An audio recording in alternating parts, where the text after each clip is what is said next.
سیدہ عائشہ صدیقہ رضی اللہ عنہا امہات المؤمنین کے زمانے میں جب صلح ہو گئی حضرت معاویہ رضی اللہ تعالیٰ عنہ کی، تو اس کے بعد امیر معاویہ نے آپ کی خدمت میں تقریباً اس زمانے میں 1,00,000 درہم بھیجا،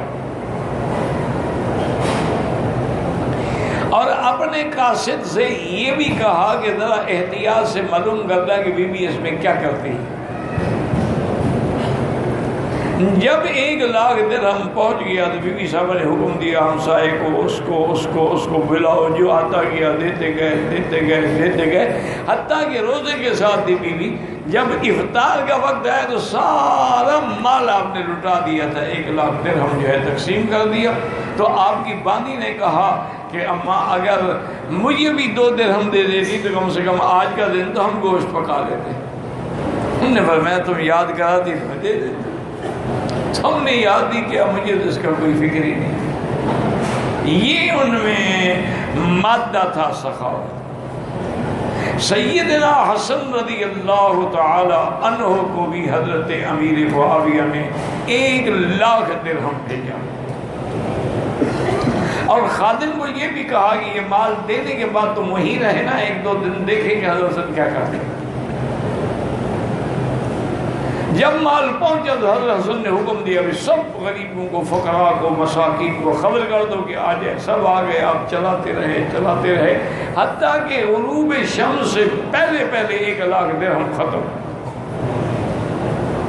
اور اپنے لیے 1 درہم بھی نہیں رکھا۔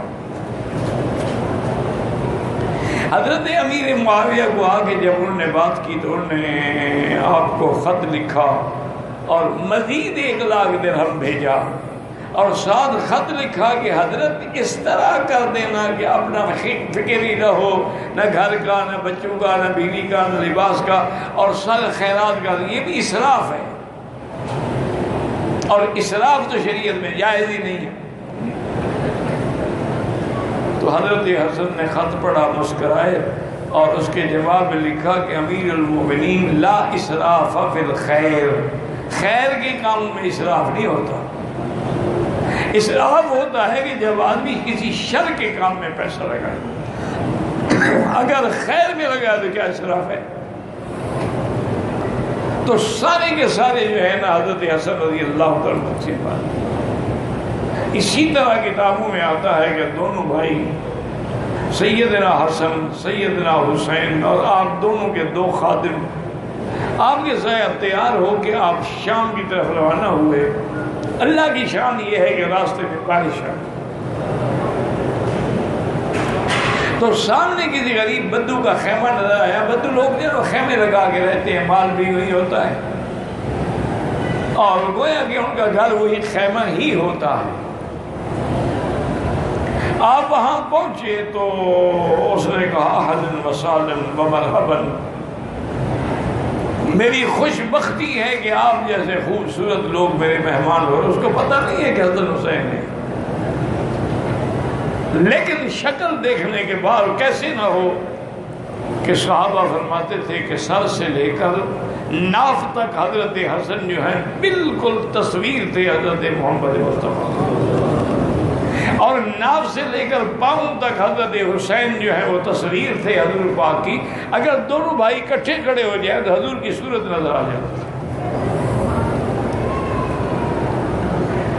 تو اس نے بڑا استقبال کیا، اور اسی وقت جناب اس نے دمبا ذبح کیا، اور گوشت بنایا، پکایا، کھلایا۔ خدا کی شان یہ ہے کہ بارش اس دن بھی ہوتی رہی، دوسرے دن بھی بارش، اور انہوں نے دوسرا دمبا ذبح کیا۔ اس کے بعد وہ بھی کھلایا، اور خدا کی قدرت ہے کہ تیسرے دن بھی بارش بند ہونے میں بھی نہیں آ رہی، کہ صحرا کی بارشیں اگر نہ آئیں تو نہ آئیں تو اسی طرح تھی۔ 3 دن کے بعد جب بارش تھم گئی تو حضرت حسن نے اپنے خادم سے کہا کہ بھئی ہمارے پاس کتنا مال ہے ساتھ؟ اور نے کہا حضرت 20,000 درہم، اور میں 10,000 اس کو دے دوں، اور ساتھ اسے یہ بھی کہو بھی ہم سفر میں ہیں، میرا نام حسن ہے، میرے بھائی کا حسین ہے، کبھی مدینے پاک میں آؤ تو ہمیں ملنا۔ حیران ہو گیا کہ بھئی 10,000 اسے سنا بھی نہیں ہوگا نا۔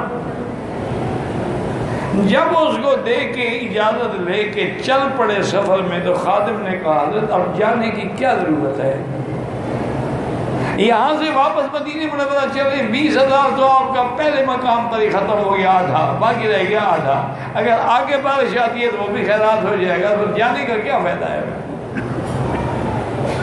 تو حضرت حسن نے جو بات کہی تاریخ میں لکھتے ہیں کہ ایسی بات سونے کے پانی سے لکھی جاتی ہے۔ آپ نے فرمایا کہ میں اپنے خادم سے ڈانٹ کے کہا کہ وہ بدو ہم سے زیادہ سخی ہے۔ ہم نے کہا حضرت کیسی وہ سخی ہے، 3 دمبے ذبح کی، ہم نے 10,000 دیا، سخی بھی۔ فرمایا اس کی کل کائنات ہی 3 دمبے تھی، اسے تو ساری جائیداد ہم پہ قربان کر دی، ہم نے تو پھر بھی آدھے پیسے بچا لیے، تو سخی وہ ہے کہ ہمیں۔ تو بہرحال ایسی سخاوت اور فیاضی اور عرب کے اندر جود و سخا، اور خاص طور پہ سیدنا محمد مصطفیٰ صلی اللہ علیہ وسلم، اس لیے کبھی حضور نے نہ گھر بنایا، نہ حضور پاک نے کوئی جائیداد بنائی، نہ حضور پاک نے کوئی ورثہ چھوڑا، نہ حضور پاک نے اپنی بیٹیوں کے شادیوں پہ کوئی لاکھوں روپے دیے یا جہیز تیار کر کے دی، کچھ بھی، سب اللہ کے راستے میں ختم۔ لیکن جو لوگ اللہ کے راستے میں خرچ کرتے ہیں ان کے ساتھ حضور کا وعدہ ہے، فرمایا ما نقص مال من صدقۃ قط، آپ نے فرمایا یاد رکھو جو تم خیرات کرتے ہو اس سے مال کبھی کم نہیں ہوتا۔ یمحق اللہ الربا ویربی الصدقات، اللہ سود کو مٹا دیتی ہیں اور صدقات کو بڑھا دیتی ہیں۔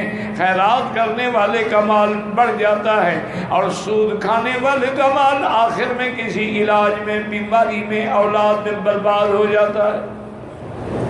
اور اللہ نے خود قرآن پاک میں بھی وعدہ فرمایا وَمَا أَنفَقْتُم مِّن شَيْءٍ فَهُوَ يُخْلِفُهُ، جو کچھ تم اللہ کے راستے میں خرچ کرو گے اس کا بدلہ اللہ عطا فرماتے ہیں۔ اس لیے آدمی کو اللہ تعالیٰ کی ذات پر کامل، اچھا یہ بھی ضروری نہیں ہوتا کہ پیسہ نہیں ہے کسی کو پانی پلا دو۔ حضور نے فرمایا اگر یہ بھی طاقت نہیں ہے تو اپنے دوست کو، بھائی کو ملتے ہوئے مسکرا دو، التبسم فی وجہ الاخی صدقۃ، اس پر بھی اللہ تمہیں صدقے کا ثواب دیں گے کہ تم نے میرے بندے کو خوشی پہنچائی۔